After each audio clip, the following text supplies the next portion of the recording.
Jóvenes, buenos días. ¿Pueden visualizar mi pantalla? Sí, doctor, buenos días. Buenos días, doctor. Sí. Muy bien.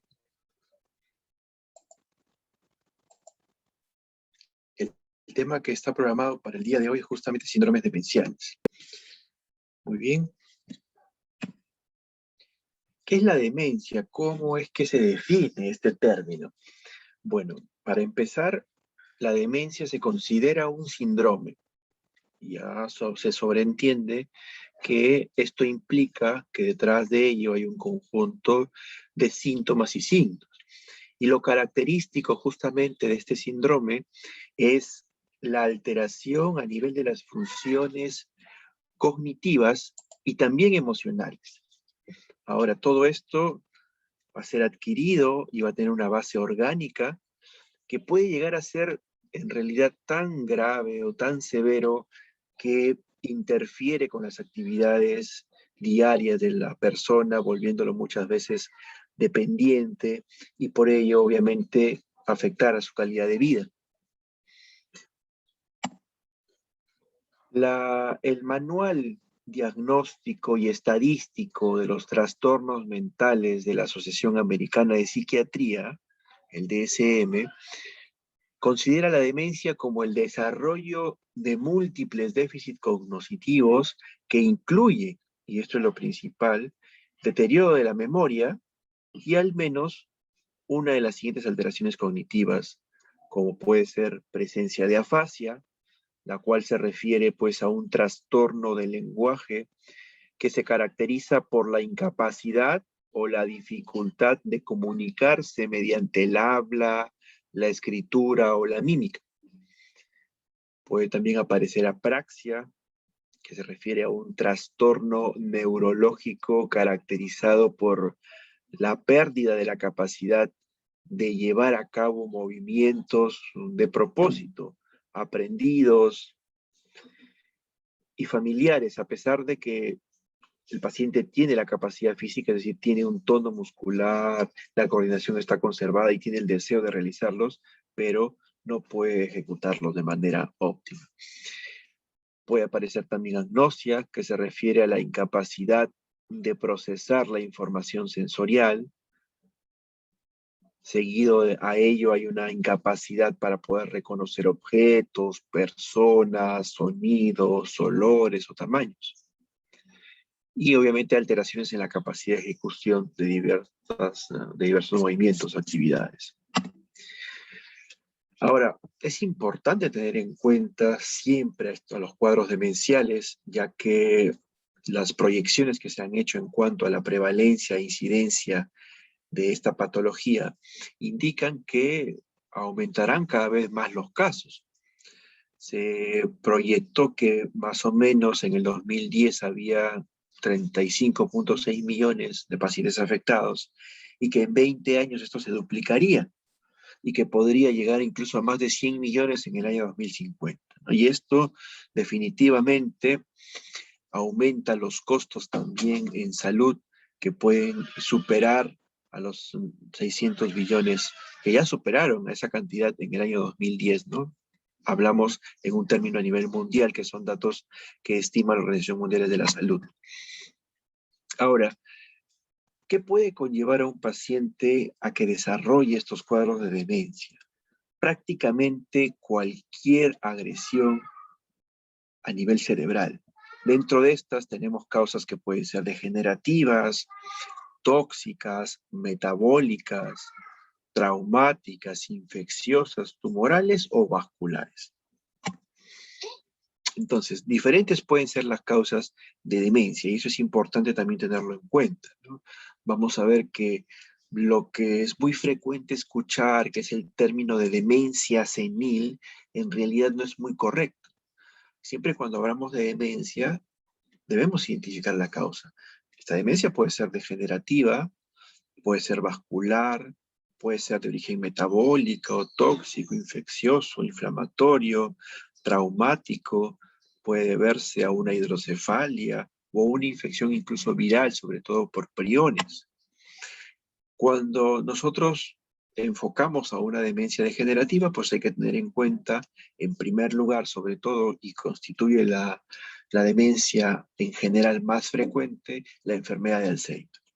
Pero también hay que considerar demencia con cuerpos de Lewy, demencias frontotemporales como la enfermedad de Pick o degeneración lobar frontotemporal, enfermedad de Huntington, el Parkinson, que también se asocia a demencia, la parálisis supranuclear progresiva, degeneración espinocerebelosa y la enfermedad de Wilson. Dentro de las causas vasculares tenemos al multiinfarto cerebral, a la enfermedad de Binswanger, a la vasculitis del sistema nervioso central, a los hematomas, sobre todo de tipo subdural, o al CADASIL. El CADASIL es un acrónimo que indica arteriopatía cerebral autosómica dominante con infartos subcorticales y leucoencefalopatía. Dentro de las causas metabólicas, siempre considerar alteraciones tiroideas, insuficiencia hepática, deficiencia de vitamina B12, bastante importante considerarlo, deficiencia de folato, la uremia, porfiria o alteraciones hipóxico-isquémicas. Dentro de las causas tóxicas tenemos el sobreuso de anticolinérgicos, de alcohol o de metales pesados que contengan arsénico, plomo, mercurio. Dentro de las causas infecciosas, considerar también la sífilis con afectación central, meningitis por hongo, como por ejemplo la meningitis por criptococosis, por criptococo neoformas, que suele verse con cierta frecuencia en pacientes inmunodeprimidos, como son los pacientes con VIH. Enfermedad de Lyme, meningitis por TB, el complejo de demencia-sida, la enfermedad de Whipple, la encefalitis herpética. Dentro de las causas inflamatorias, tener en cuenta la esclerosis múltiple, el lupus eritematoso sistémico, la encefalitis límbica. Y dentro de las neoplasias también que pueden conllevar a que un paciente presente demencia, y considerar los tumores cerebrales primarios, sobre todo el glioma ubicado a nivel del lóbulo frontal o a nivel del cuerpo calloso.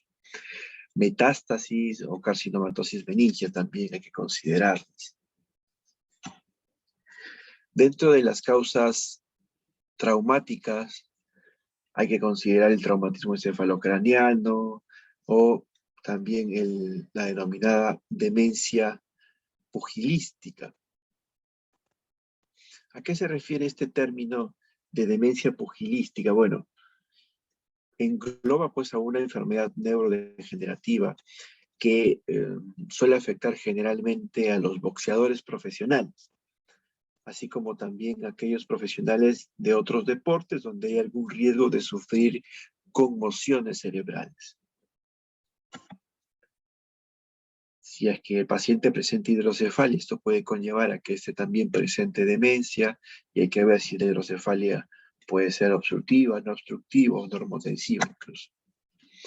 Y considerar siempre también la enfermedad por priones, sobre todo la enfermedad de Creutzfeldt-Jakob, que ya hemos tenido en el hospital regional oportunidad de tener un paciente con esta patología.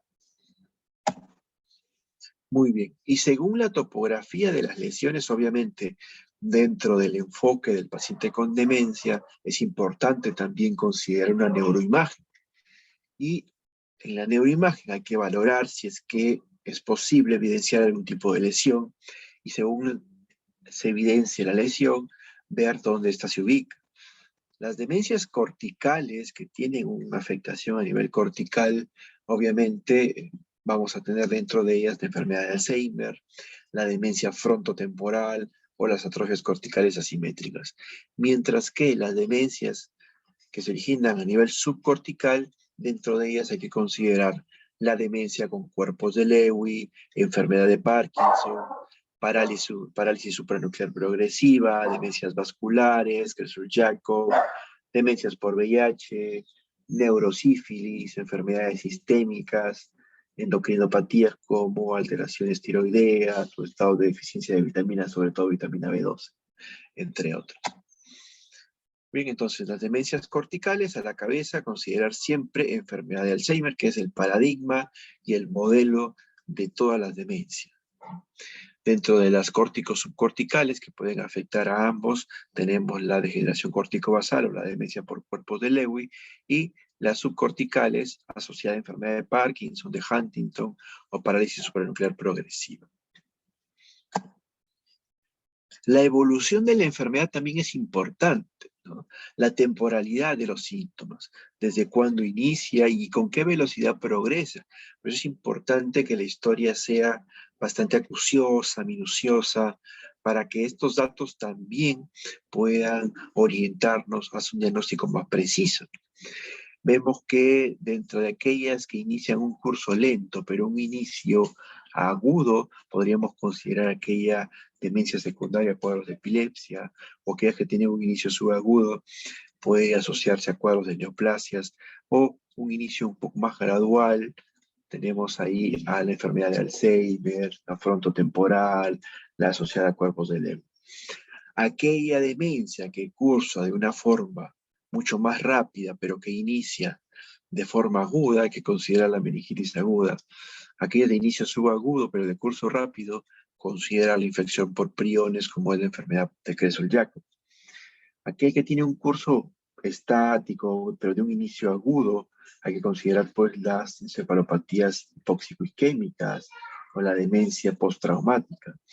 Y aquella que cursa con fluctuaciones, que es bastante variable, de inicio agudo puede ser la demencia de tipo vascular o metabólica, también pueden ser estas de tipo subagudo gradual. Entonces hay que tenerlo en cuenta. Siempre en la historia clínica tratar de precisar bien el tiempo de enfermedad y el curso de la enfermedad. Entonces, según la etiopatogenia, podemos tener demencias secundarias a una enfermedad sistémica, que es justamente lo que también tenemos que valorar. Pueden haber demencias por lesiones ya cerebrovascular a nivel del cerebro, pacientes que han sufrido un ACV, que tienen una neoplasia de fondo, o ya hablaríamos de una demencia neurodegenerativa. Entonces, siempre hay que tener en cuenta, sobre todo, estas tres situaciones.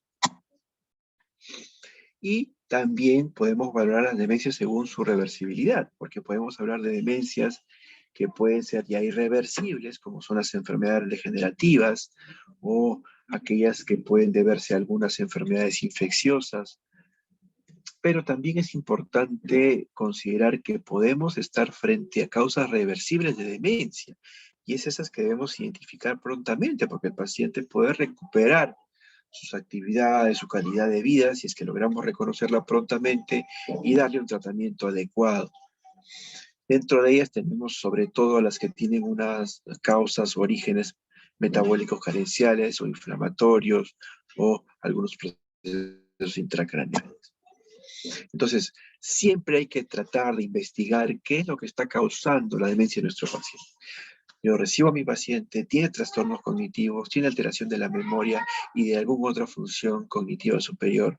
Lo catalogo como una demencia y tengo yo que tratar de encontrar cuál es la etiología o el origen de esa demencia. Sobre todo si es que es una causa reversible. Entonces, hay algunos estudios que incluso indican que hasta el 15% de demencias pueden ser reversibles, entonces es importante siempre considerarlo. Y es por ello que van a haber siempre en la evaluación, ya en la práctica clínica, que cuando enfocamos un paciente con demencia, dentro del plan diagnóstico, aparte de pedir una neuroimagen que es importante, debemos incluir siempre también la parte metabólica, sobre todo el dosaje de hormonas tiroideas, ya que los cuadros de hipotiroidismo sobre todo se asocian a cuadros de demencia, y también el dosaje de vitamina B12. La vitamina B12, si bien es cierto, se relaciona también como una causa importante de anemia. Sin embargo, cuando hay deficiencia de vitamina B12, incluso antes de manifestarse con una hemoglobina baja, ya puede haber un compromiso neurológico. Y es muy característica la degeneración combinada subaguda que produce a nivel de los cordones posteriores de Golgi-Burdach la deficiencia de vitamina B12. Y esto puede ser también una causa de demencia que puede ser reversible y que es importante reconocer. Y algo también muy importante es descartar la depresión en los adultos mayores, los abuelitos, que en realidad pueden manifestarse como un cuadro de demencia, pero que en realidad puede ser más bien una depresión mayor. Entonces es importante también siempre considerarla en el diagnóstico diferencial. Bueno, y hablando de que la demencia puede ser reversible o irreversible, pues hay que tener en cuenta que la reversibilidad es importante tratar de detectarla prontamente, ¿no? Para que el paciente pues, justamente recupere lo más pronto su calidad de vida y pueda hacer sus actividades diarias conforme los venía haciendo. Un acrónimo que puede ser útil para poder recordar las diferentes causas de demencia, la D, que hay que pensar siempre también en drogas, qué medicamentos está usando el paciente. Los abuelitos generalmente son pacientes con polifarmacia, con muchos medicamentos, y puede ser que alguno de ellos pueda originarle también el cuadro de demencia. Entonces, dentro de la historia clínica hay que incluir también el historial de medicamentos que recibe ese paciente. La parte emocional es importante también considerarla, no dejarla de lado. ¿Mi paciente en realidad está presentando una demencia? ¿O es que el paciente está deprimido, tiene una depresión severa? Darnos el tiempo de valorar el contexto familiar en el que vive, cómo es ese apoyo emocional que recibe. Es importante también tenerlo en cuenta.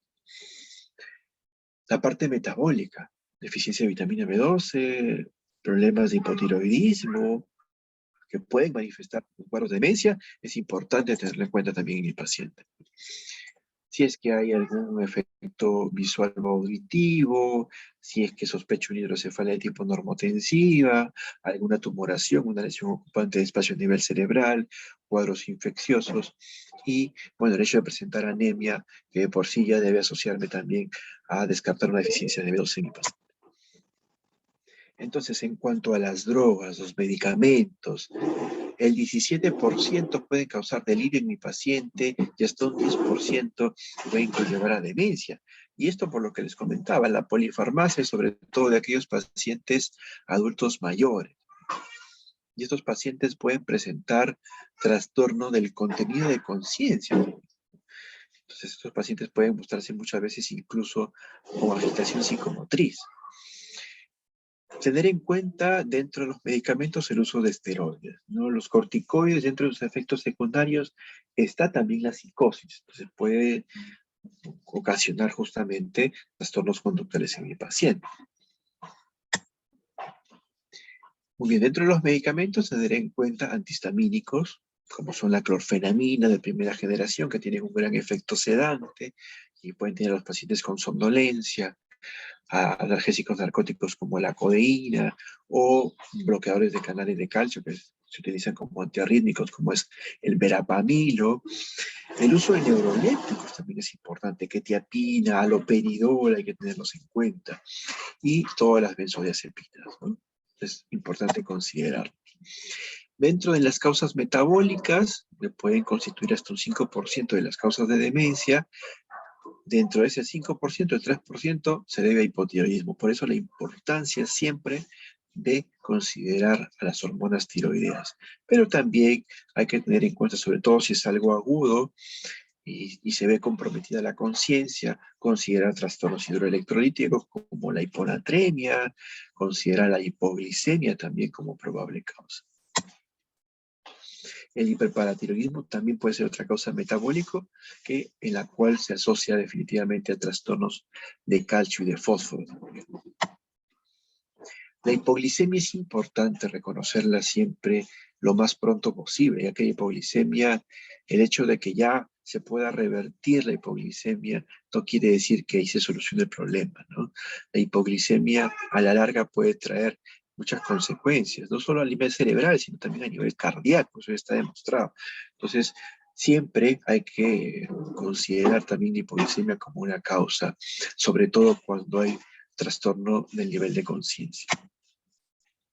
La hidrocefalia normotensiva puede ser también otra causa y debe sospecharse en pacientes también geriátricos, en aquellos que tienen ventrículos cerebrales dilatados, con uno o más de la tríada de Adams, que es muy característica de este tipo de hidrocefalia, en la cual los pacientes con hidrocefalia, bueno, recordar que los pacientes adultos mayores, sobre todo aquellos que ya tienen gran atrofia cerebral, pueden tener una ventrículomegalia que puede ser normal en ellos, o sea, ventrículos dilatados por la misma atrofia, pero cuando ya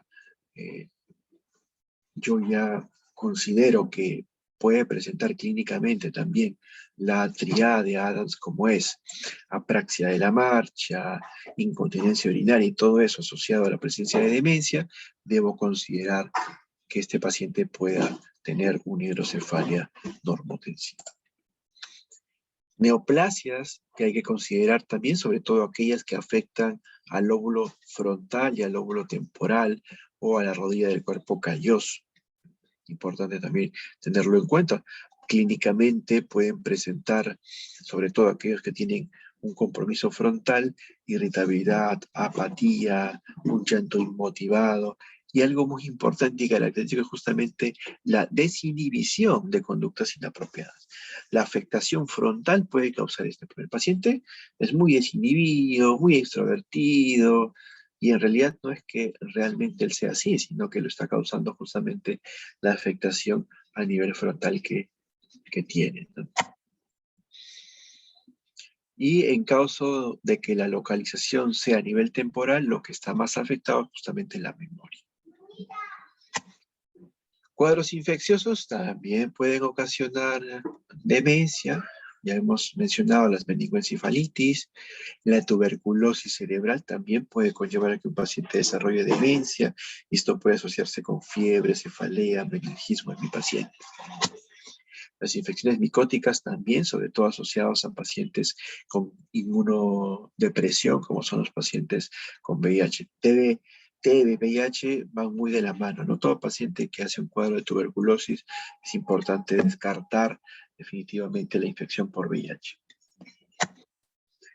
La sífilis con afectación del sistema nervioso central, es decir, la neurosífilis también puede ser una causa, también es importante tenerla en cuenta. La misma demencia asociada al VIH, que viene a ser sobre todo un diagnóstico de exclusión. Obviamente, si yo catalogo como demencia un paciente con VIH, lo primero que tengo que hacer es tratar de buscar una causa infecciosa asociada, una causa estructural, y como exclusión yo podría catalogarlo como una demencia asociada ya a VIH.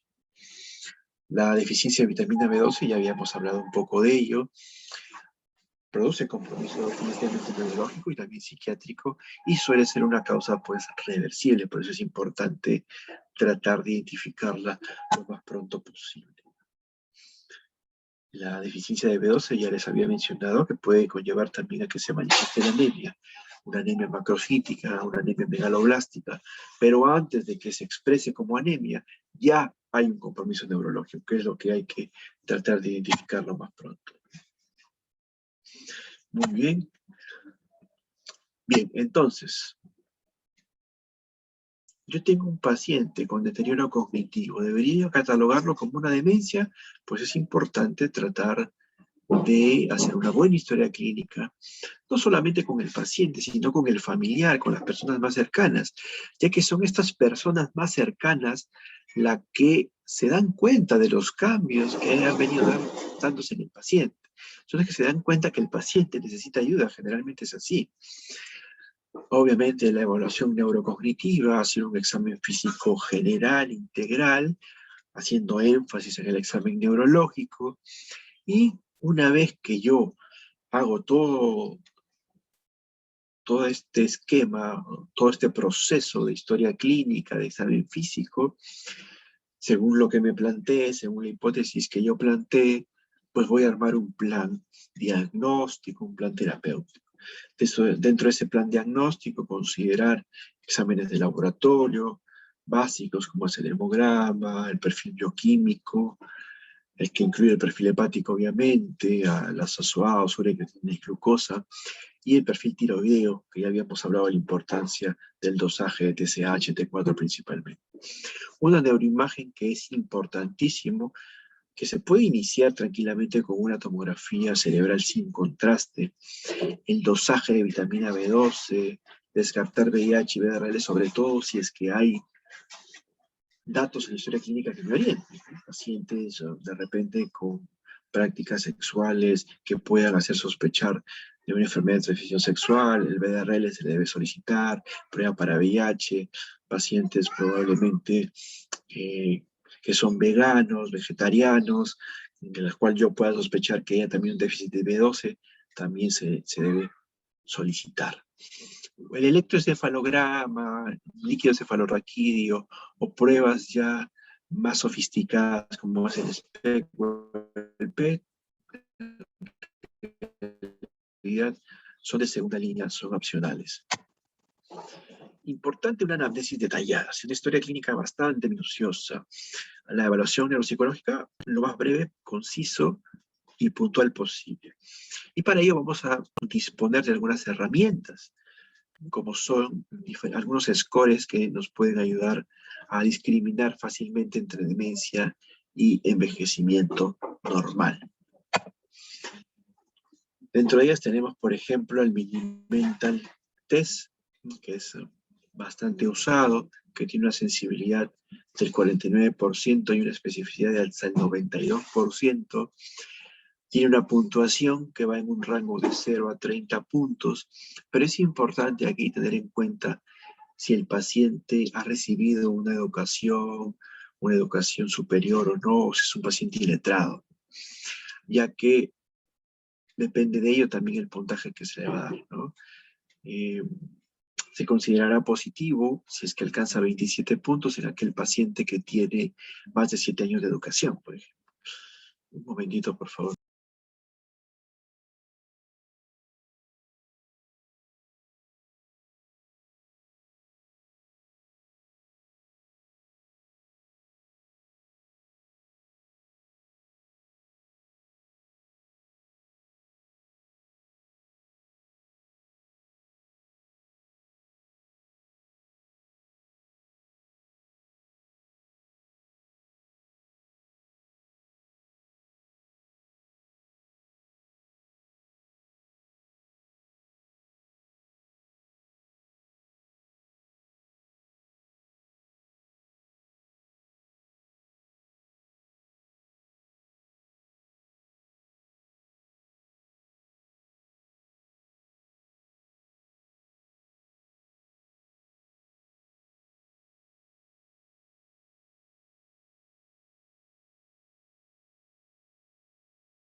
Ya bien, les decía, y en el caso de los pacientes que son iletrados, analfabetos, basta con 18 puntos ya para poder catalogar al test como positivo.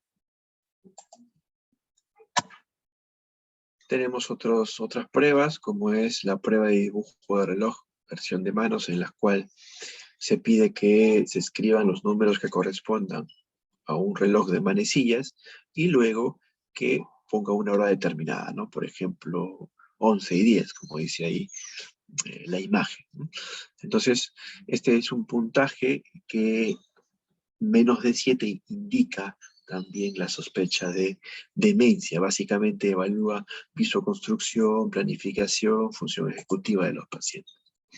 También tenemos al cuestionario de actividades funcionales de Pfeffer, que también se puede usar. Un puntaje mayor de 5 indica también que hay un compromiso funcional. Entonces vamos a ver que hay diferentes pruebas, scores, algunas pueden orientar más a un tipo de demencia que a otra. Entonces es importante poder tener un conocimiento, al menos en general, de los diferentes tipos de test también que podemos utilizar, ¿no? La pregunta también que debemos hacernos es, identificamos un paciente con demencia, entonces lo siguiente que debemos preguntarnos es si esta demencia es reversible o no.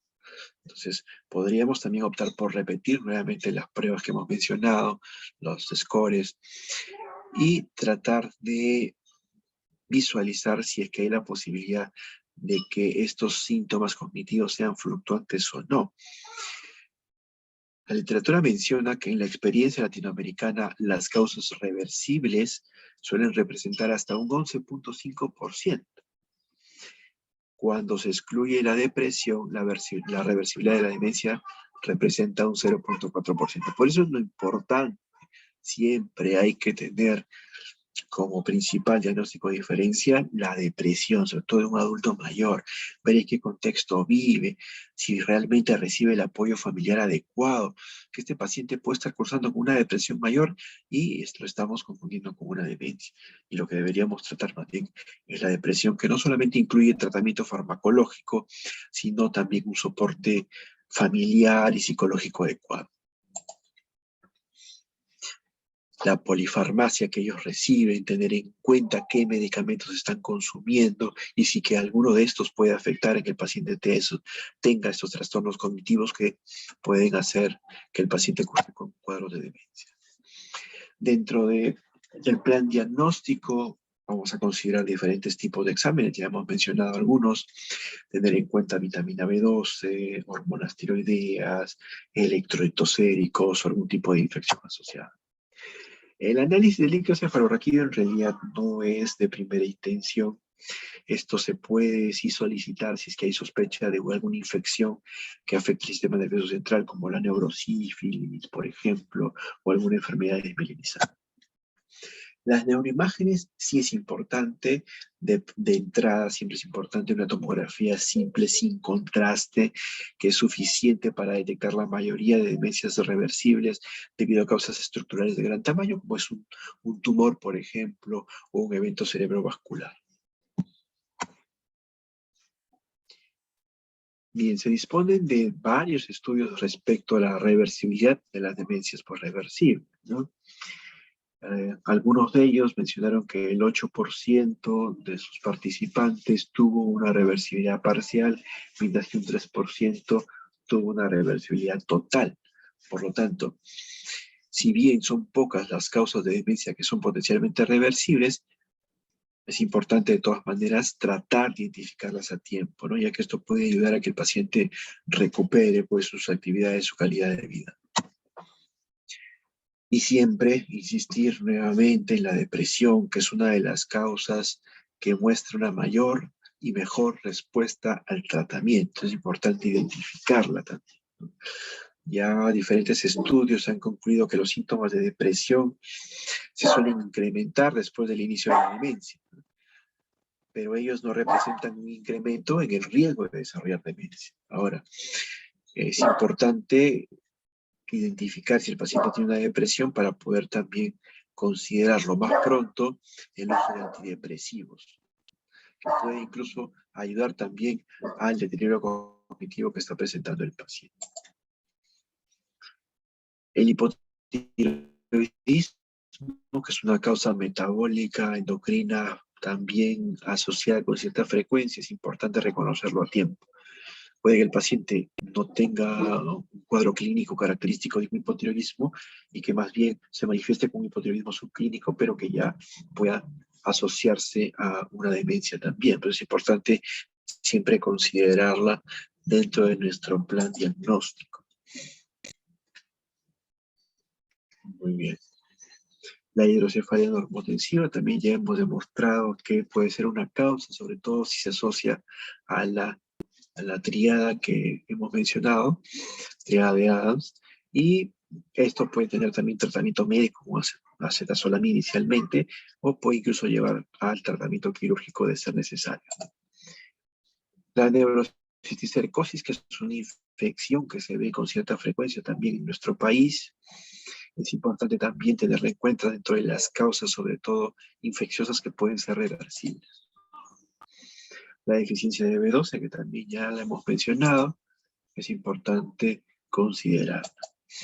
Muy bien, y ahora hablando un poquito ya de las principales demencias, la enfermedad de Alzheimer es de largo la causa más frecuente de demencia. Se inicia a partir de los 65 años aproximadamente, aunque en algunos puede tener un debut más precoz alrededor de los 40 años. Su prevalencia se va a duplicar cada 5 años a partir de los 60 años. Y clínicamente, como hemos visto cuando hablamos de temporalidad, tiene un inicio insidioso, con un curso progresivo, que tiene una evolución lenta, aproximadamente entre 8 a 10 años hasta que el paciente muere. Entonces, ¿qué es lo que se conoce respecto a la enfermedad de Alzheimer?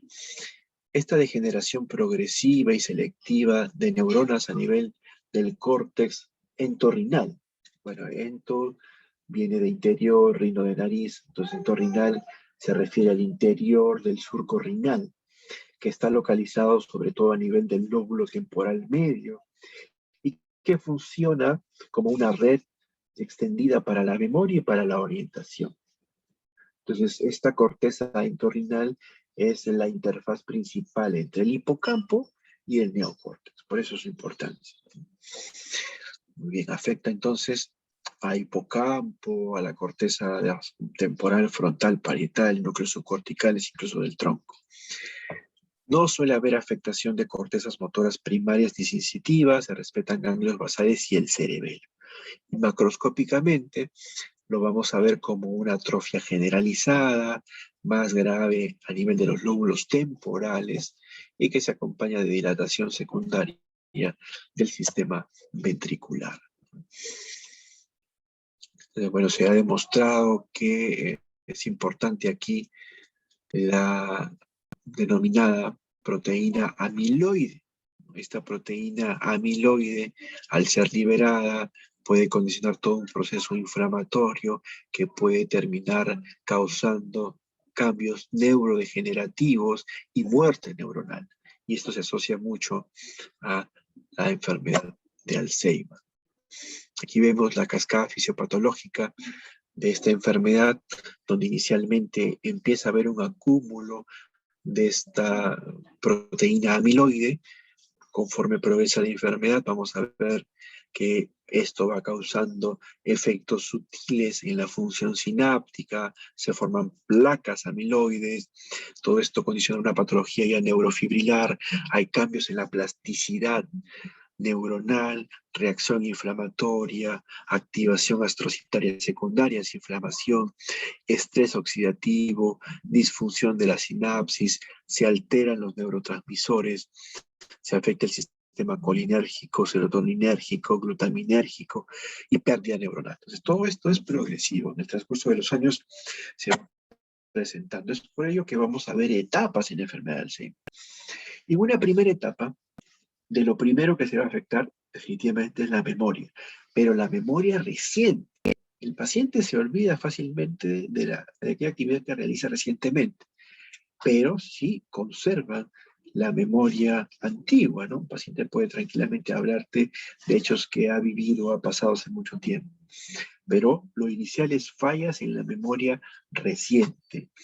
Se puede asociar a ello fallas al juicio, se puede asociar también cierto grado de depresión en estos pacientes, ideas delirantes, trastornos del sueño, puede o no haber algunos signos neurológicos, el paciente puede mostrarse apático o ansioso.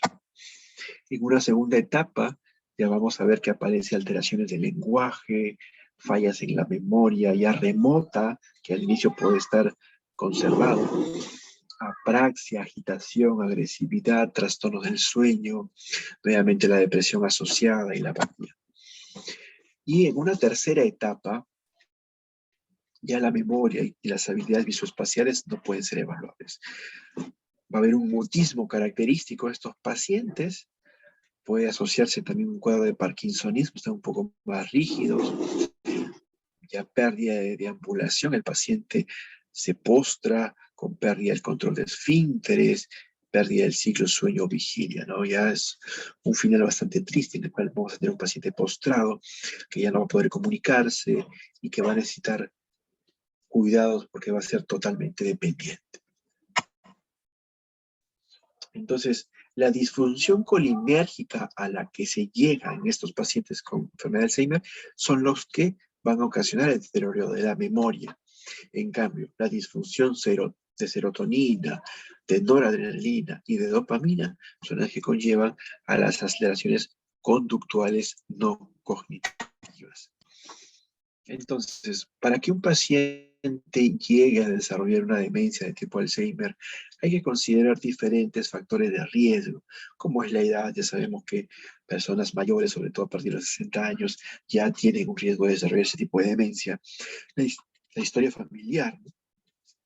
Pacientes que tienen familiares cercanos de primera línea, sobre todo, que han padecido esta enfermedad, el genotipo característico de este tipo de enfermedad también, el sexo femenino que se asocia más, el bajo nivel de educación, factores cardiovasculares como es la hipertensión arterial, hipercolesterolemia, enfermedad cerebrovascular, el hecho de haber tenido ya una depresión de fondo, cuadros de hipotiroidismo o de traumatismo encefalocraneal. Muy bien, entonces, si nosotros pedimos una neuroimagen a nuestro paciente con enfermedad de Alzheimer, si pedimos una resonancia, lo que vamos a ver es sobre todo una atrofia a nivel del hipocampo y de la corteza entorrinal. Si solicitamos un SPECT, bueno, aquí vamos a ver que estos son ya imágenes un poco más avanzadas. Son procedimientos similares a la tomografía. PET significa tomografía por emisión de positrones. Y SPECT, que es un procedimiento muy similar, pero en el SPECT es el isótopo el que produce directamente el rayo gamma, mientras que en el PET el isótopo produce un positrón que después se aniquila con un electrón para producir los dos rayos gamma. Entonces, no lo tenemos aquí en la región, en Lima. Revalidati sí cuenta con ello y algunas clínicas particulares, ¿no? Si aplicáramos un SPECT en nuestro paciente, podríamos ver hipoperfusión a nivel de los lóbulos temporales y parietales, y en un PET podemos ver también hipoperfusión e hipometabolismo en la corteza temporoparietal y en el giro cingulado posterior. Macroscópicamente, si nosotros hacemos probablemente hacemos una necropsia en paciente con Alzheimer, podemos visualizar una atrofia generalizada de ambos hemisferios.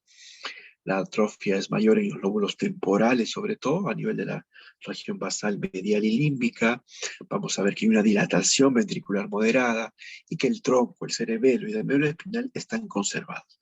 Aquí vamos a ver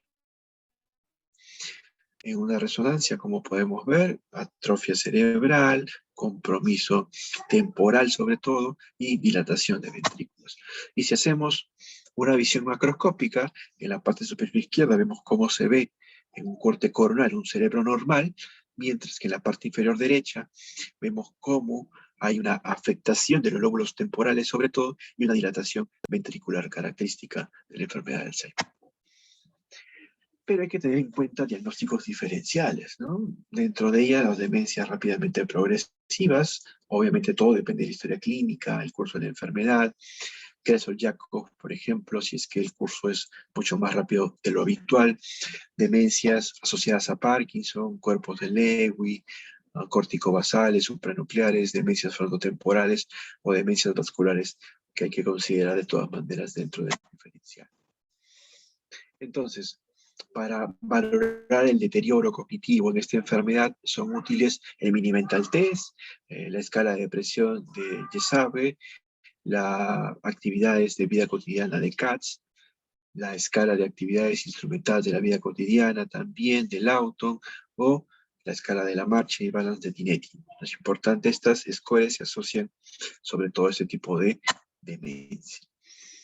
Otra demencia también que es importante considerar debido a su frecuencia es la demencia vascular, ya que corresponde justamente a la segunda causa más frecuente de demencia después de la enfermedad de Alzheimer. Y esta puede deberse a enfermedades cerebrovasculares, isquémicas o hemorrágicas o a lesiones producidas por hipoxia de origen cardiovascular. Esta, a diferencia de Alzheimer, suele ser más frecuente en varones y especialmente antes de los 75 años. Factores de riesgo, pues definitivamente factores de riesgo cardiovascular.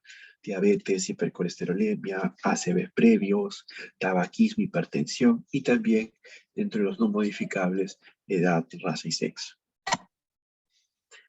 Puede haber una clasificación en la cual hay 8 tipos de demencia de demencia vascular que hay que considerar. Dentro de ellas está la enfermedad de Bitt-Bauer, que es la tipo 4. Y también hay una forma mixta que se relaciona con diabetes y enfermedad de Alzheimer. Entonces, los criterios de Nix-Eyren son los que me permiten valorar un paciente como una demencia vascular probable o posible. Probable es si identifico que el paciente tiene demencia y hay evidencia pues, de una enfermedad cerebrovascular de fondo, tanto clínica como imagenológicamente. Y el comienzo suele ser más brusco dentro de los 3 primeros meses del evento cerebrovascular. Posible sería si es que tengo una demencia, pero en ausencia de una neuroimagen compatible con infarto o ausencia de una relación temporal clara entre demencia y el ACV que sufrió mi paciente. Ahora, la enfermedad de Alzheimer, pues hablaremos de una demencia vascular definitiva cuando tenemos pues a una demencia vascular con criterios de probable, más la evidencia histopatológica, que definitivamente no se suele hacer esto en la práctica clínica, ¿no? Basta con tener los criterios de una demencia vascular probable para catalogarla como tal. También puede haber una demencia asociada a enfermedad de Parkinson que puede representar a un 20-60% de pacientes que tienen esta enfermedad. Vamos a ver que en estos pacientes van a haber cambios histopatológicos como aparición de placas neuríticas, degeneración neurofibrilar en la corteza y la aparición de cuerpos de Lewy.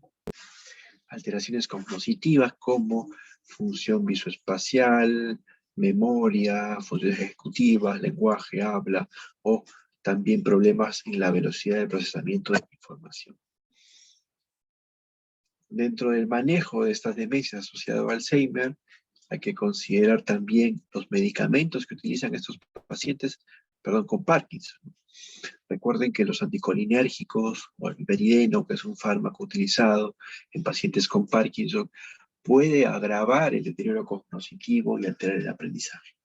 La levodopa, que también se utiliza en este tipo de pacientes con Parkinson, puede producir deterioro de la memoria o reducción del procesamiento de la información.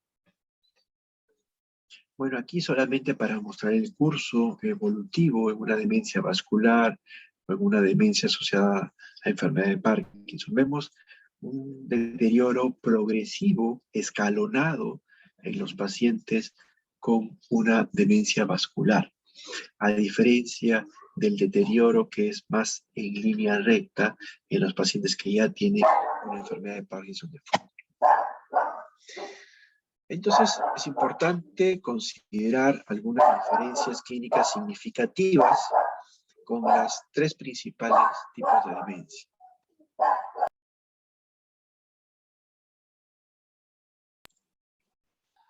Tenemos, por ejemplo, la enfermedad de Alzheimer, la demencia vascular y la asociada enfermedad de Parkinson, pueden más o menos estar en una edad de alrededor de los 60 años, ¿no? El Alzheimer se suele relacionar más a mujeres, mientras la vascular a varones. En el caso de la forma de presentación, eso sí es importante, la enfermedad de Alzheimer suele ser más insidiosa, mientras que la vascular puede ser más súbita, aguda. El curso evolutivo es lento y progresivo en el Alzheimer, escalonado en el vascular, progresivo en el Parkinson. Y es importante tener en cuenta que en la enfermedad de Alzheimer suelen haber fallas tempranas de memoria, sobre todo. En la demencia vascular hay un deterioro intelectual, pero que se asocia con signos de focalización justamente por el antecedente de ACV que suelen tener estos pacientes. Y en la demencia asociada a la enfermedad de Parkinson, pues importante considerar si este paciente tiene un Parkinson de fondo.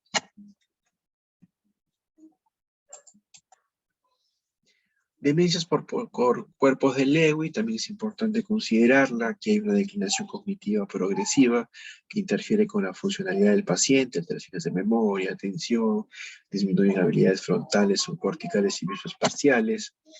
Clínicamente es un paciente con funciones cognitivas fluctuantes, que sufre variaciones pronunciadas en la atención y en el estado de alerta.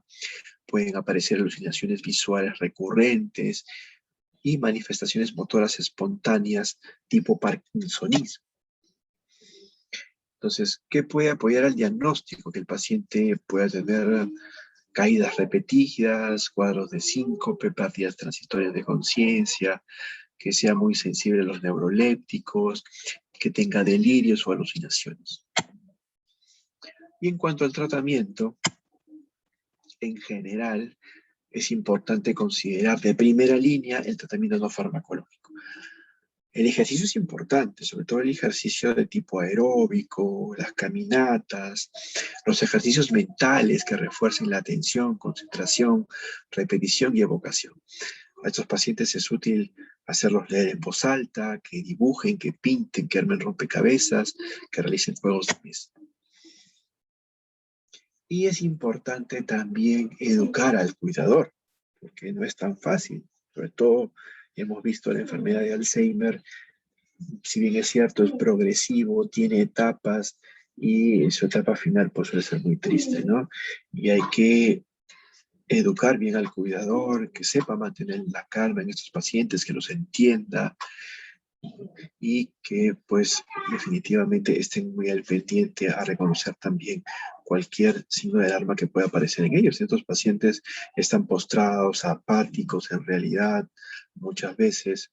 Hay que saber reconocer prontamente si de repente tienen algún tipo de escara o están cursando con algún tipo de infección, ya que el paciente no va a dar mayor manifestación. Aquí el punto clave es el cuidador.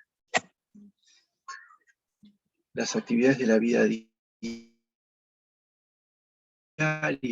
en la cual pues definitivamente necesitan cada vez más apoyo a los pacientes en cuanto al baño, al vestido, a la alimentación, a la movilización. En el caso de la enfermedad de Alzheimer, recomienda para tratar los síntomas cognitivos valorar el uso de los inhibidores de acetilcolinesterasa. Dentro de ellos la ribastigmina, que es de las que más se utiliza. También se sugiere valorar el uso de vitamina E y la memantina, que es un fármaco muy utilizado en estos pacientes, que es un antagonista de los receptores de NMDA y bloquean la exotoxicidad mediada por el glutamato, que definitivamente afecta a todo este compromiso neurológico que se produce en el paciente.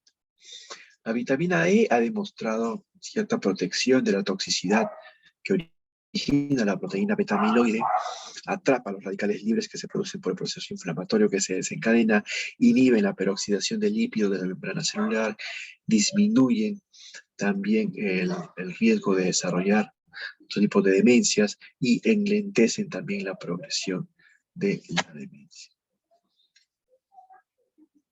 Para manejar los síntomas no cognitivos, y aquí vamos sobre todo a los síntomas conductuales, antipsicóticos hay que considerar para el manejo de la agitación, de la psicosis, y antidepresivos que también hay que tenerlos en cuenta, ¿no? Sertralina, el citalopram, por ejemplo. Ahora, ¿qué perspectivas hay en el futuro en cuanto al manejo farmacológico? Bueno, se está trabajando acerca de medicamentos que actúen sobre los neurotransmisores, fármacos promotores del sistema colinérgico o antagonistas del NMDA o agonistas serotoninérgicos, ¿no?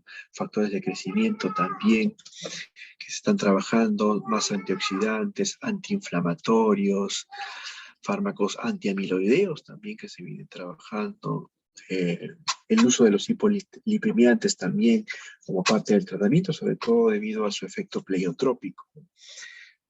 Recuerden que el término pleiotrópico significa que tiene una función diferente a la que normalmente fue concebido, ¿no? Por ejemplo, los hipolipemiantes, la atorvastatina.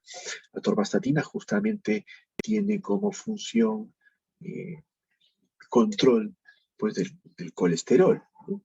Básicamente eso, pero se ha encontrado otro tipo de efectos pleiotrópicos, otros efectos como son la estabilización de la placa coronaria, efectos de antiinflamatorios a nivel endotelial. Entonces son efectos diferentes a lo que fue concebido inicialmente, por eso la denominación de pleiotrópico. Muy bien, e incluso esta terapia génica se viene desarrollando para tratar de contrarrestar este mal. Veremos qué novedades hay en el futuro. Muy bien, ¿preguntas o comentarios?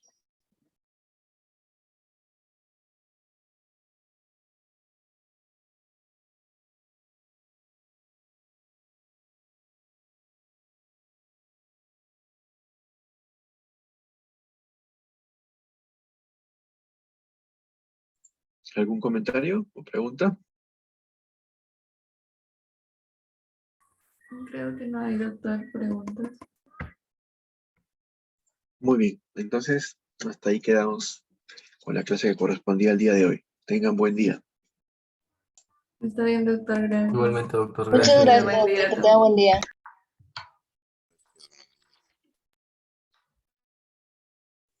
Feliz cumpleaños, doctor, que la pase bonito.